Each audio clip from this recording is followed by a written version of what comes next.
5 orang. Pelaku hijrah yang langsung terkoneksi dengan keberangkatan Nabi. Abu Bakar As-Siddiq, Ali bin Abi Thalib, Asma binti Abu Bakar, Abdullah bin Abu Bakar, yang kelima Amir bin Fuhairah. Oke, bismillah. 1 Abu Bakar. Teman-teman, yang dipilih menemani Nabi siapa? Pertanyaannya kenapa? Itu dulu, itu kuncinya. Kata kuncinya, kenapa yang dipilih Abu Bakar As-Siddiq? Bukan Ali bin Abi Thalib. Ali keponakannya Nabi, lingkaran Nabi, keluarga bait Nabi. Yang dipilih Abu Bakar. Oke, 1. Loyalitas tanpa batas.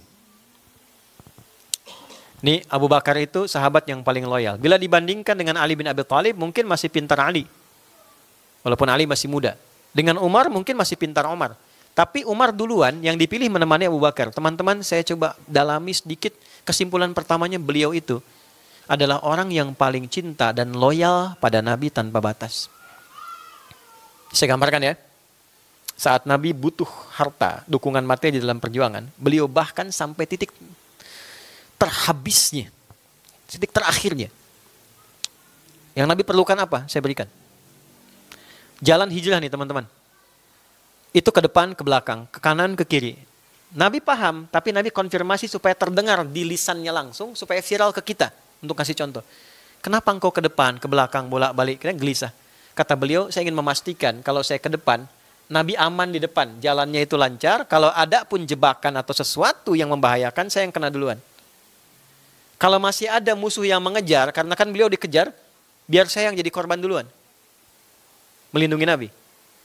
Naik, masuk Gua Thur, itu beliau tes dulu lempar pakai batu, dalam sirah disebutkan, lalu masuk duluan.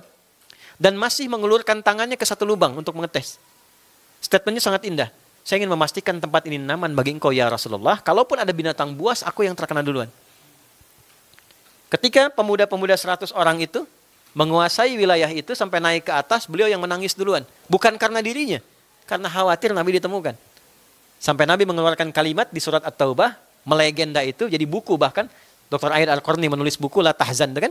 Dari kalimat itu La Tahzan innallaha ma'ana. Nah, yang terbaik adalah jika Anda ingin berhijrah, temukan teman yang mencintai Anda dan loyal bersama Anda dalam suka dan duka. Teman hidup dulu bawa di rumah. Selama ini menemani hanya untuk berumah tangga atau benar-benar saling mencintai dalam suka dan duka, itu lihat. Bisa kelihatan. Ya, sebentar ya. Ada masalah ngeluh, Den. Nuntutnya banyak tapi nggak ngasih solusi, hijrah. Kan berpartner. Sama-sama. Oke? Ke orang tua, kerabat, cari teman yang baik. Jadi hijrah itu nggak bisa sendirian. Cari guru yang betul-betul perhatian pada Anda, bukan hanya transfer pengetahuan. Kalau Anda menemukan yang seperti itu guru yang sangat baik. Ya, perhatikan, lihat perkembangan, tanya kabar, dia doakan. Kadang tanpa Anda tahu, dia konfirmasi, lihat, dia coba doakan. Guru yang baik. Bukan cuma ngajar dia pulang, tidak. Walaupun tidak salah, dia telah menunaikan tugasnya. Tapi kalau Anda dapat yang seperti itu luar biasa. Oke? 1. Jadi hijrah tidak bisa sendirian. Hijrah kita butuh partner yang betul-betul satu frekuensi dengan kita untuk menjadi baik. Makanya kalau teman-teman yang akhwat, yang perempuan, dengan segala hormat ya, rasa sayang saya kepada Anda semuanya, Anda berubah nih, pengen misalnya pakai hijab dan sebagainya. Maka bukan menjauhi, tapi mulai mengatur kegiatan itu supaya bisa menjaga hijab Anda. Ya, kalau Anda misalnya masuk lagi pada ya circle atau misalnya lingkungan yang menuntut Anda untuk melepas, ya lepas lagi. Ya, bagaimana caranya kita tetap bisa menggunakan itu sampai kita merasa istiqomah dan kita bergaul di lingkungan manapun bangga dengan hijab yang kita kenakan. Tanpa membatasi dengan siapapun kita bergaul. Bisa dipahami gak? Ya, sama dengan teman-teman juga. Udah sholat, udah bagus, gaul dengan teman yang ngajak gak sholat. Ya jadi gak nyambung lagi. Ya tidak harus meninggalkan mereka, tapi kita punya komitmen sampai kita punya kemampuan, kalaupun diajak kita bisa ngajak. Jelas gak? Itulah teman yang baik. Dalam suka dan duka. Jadi bukan teoritis saja, langsung digambarkan. Maka teman-teman coba lihat sirahnya Abu Bakar itu. Supaya bisa belajar. Kedua, Ali bin Abi Thalib. Masih muda. Nah, ini cocok nih buat idolnya yang muda-muda teman-teman. Ya. Beliau pintar. Bahkan levelnya jenius. Ya, tampan, menantu Nabi, keponakan Nabi. Tapi yang paling hebat yang bisa ditiru, beliau patuh pada keputusan Nabi. Ali, kamu tidur di tempat tidur saya ya. Itu kan yang diincar oleh para pengintai Nabi. 100 orang loh, pasukan khusus, taruhannya kematian. Abu Bakar yang nemani, Ali diminta tidur, menempati posisi tempat tidur Nabi. Resikonya kematian, gak ada pilihan. Saya baca beberapa referensi buku-buku sejarah, saya tidak pernah dapatkan Ali protes, gak ada. Misal Ali tanya, ya Nabi jangan saya lah, Abu Bakar aja yang tuaan dikit, saya kan enggak juga. Tetap beliau. Ya, jadi dia tinggal di situ, beliau di situ, sampai kemudian Allah tetapkan. Oh ini bukan Muhammad SAW, sudah ditinggalkan. Artinya apa? Kalau Anda sudah mendapatkan arahan yang baik, apalagi Allah dan Rasulnya Anda baca dan sebagainya, jangan banyak tawar, kerjakan.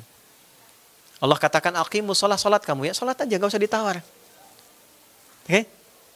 Nabi katakan, udah prioritaskan orang tuamu, prioritaskan ibumu. Udah, lakukan aja, nanti lihat hikmahnya setelah itu. Anda jangan lihat saya sekarang seperti ini, tidak. Tapi pelajari juga bagaimana kita berusaha berbuat baik pada ibu. Bagaimana kita berusaha sabar menghadapi tantangan dan sebagainya. Ya, artinya apa? Nggak mungkin Allah perintahkan tanpa sayang, itu nggak mungkin. Kalau Allah kasih ujian pasti karena sayang. Kalau Allah kasih tambahan pasti karena sayang.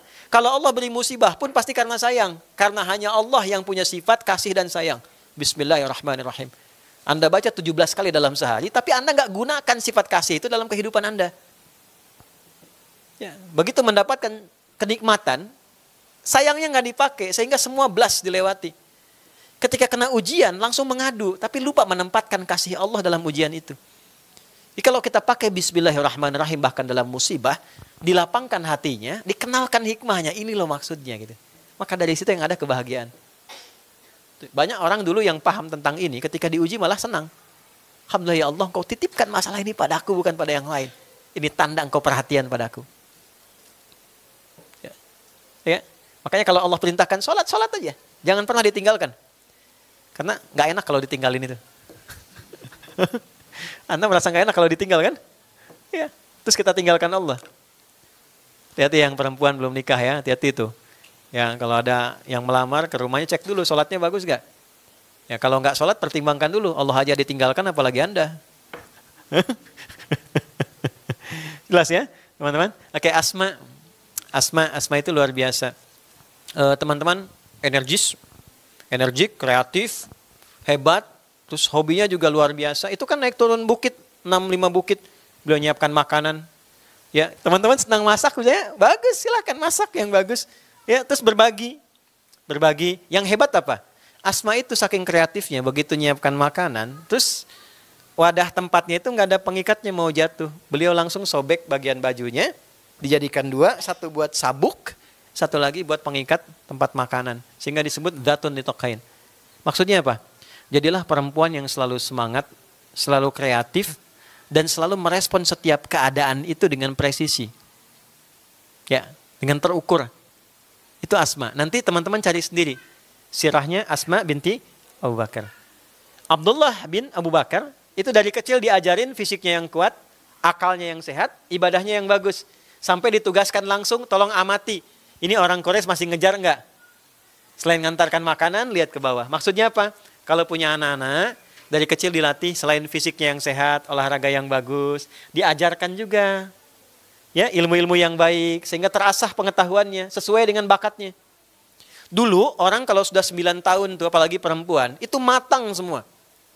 Ada 3 orang anak kecil, laki-laki, datang ke depan Ka'bah. Ini viral. 3-tiganya bilang gini, ya Allah, izinkan aku nanti jadi presiden. Temannya bilang, ya Allah, izinkan aku kalau dia presiden, aku panglimanya. Yang satu bilang, ya Allah, izinkan aku kalau dia presiden, dia panglima, aku penasehatnya. 3-tiganya berdoa, dalam waktu yang durasi singkat, anak itu masih kecil, ukuran 5-7 tahun lah. Ya, dewasanya, di masanya, 3-tiganya ini mendapatkan apa yang mereka harapkan waktu kecil. Satu jadi presiden, kedua panglima, yang ketiga penasehatnya. 3-tiganya jadi semua. Yang saya ingin katakan, di usia dulu anak kecil itu visioner. Karena Islam mengarahkan orang tuanya seperti itu. Coba cek sekarang. Anak-anak, teman-teman semua, anak-anak saya, anak-anak kita semua, kita punya tugas itu. Minimal jadilah seperti Abdullah bin Abu Bakar. Fisiknya bagus, ilmunya juga bagus, dan ibadahnya itu juga istimewa. Ya, ajarkan dari sejak dini ya, teman-teman tahu caranya masing-masing. Terakhir yang ketiga, Amr bin Fuhairah. Itu penghapus jejak. Penghapus jejak. Jadi begitu Nabi jalan dihilangkan supaya tidak ketahuan orang yang mengikuti.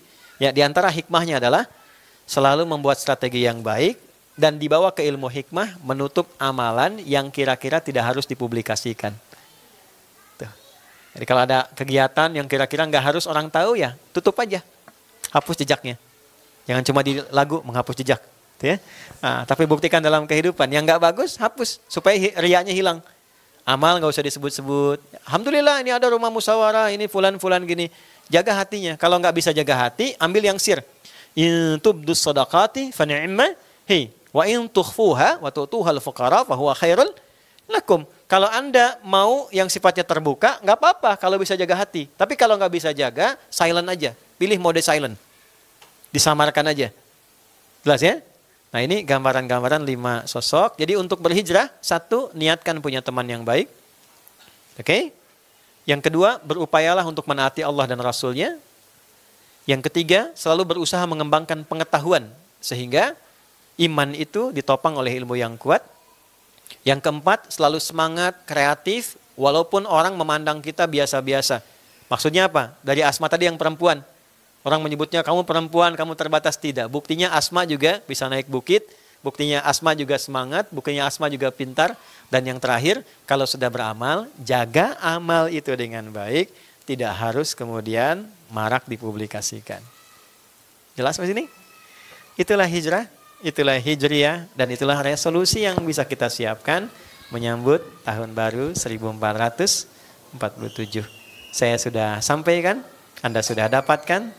Tinggal dipraktekkan, silahkan bedakan rasanya, rasakan bedanya, dan pasti akan terasa bedanya. Saya kira itu teman-teman sekalian, terima kasih untuk teman hari ini. Sudah masuk Duhur?